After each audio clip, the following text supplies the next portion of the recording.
Scotland's southern border country. Beautiful landscape, fierce election battle.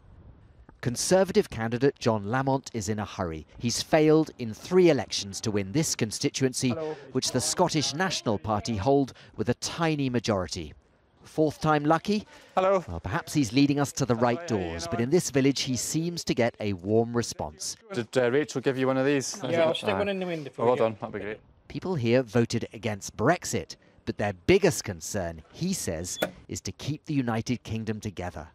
So even businesses who trade with Europe or farmers who are dependent on European support, whilst they recognise there's going to be difficult times ahead until the trade agreements are sorted out, until farming support is agreed, they still all agree that a second referendum on creating an independent Scotland is not the way to deal with those challenges. I drove west to the neighbouring constituency, currently the only one held by the Conservatives in all of Scotland, to find out what message the SNP is trying to send. The problem for the Scottish National Party is that they did so phenomenally well in the last general election, it seems almost impossible that they could repeat such a landslide.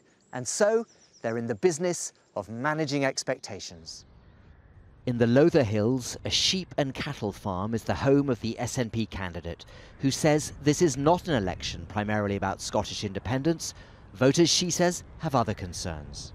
Firstly, the prospect of a hard or no-deal Brexit and the impact of that on the rural economy. We're on the farm today.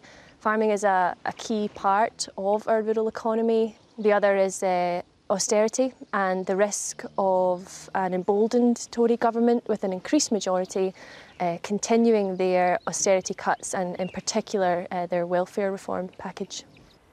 Even if the SNP loses seats in this election, it's likely to remain by far the biggest party in Scotland. So tensions between Edinburgh and London, which have defined the bloody history of this landscape and are once again a feature of British politics, are not going away. Barnaby, Phillips, Al Jazeera in the Scottish Borders.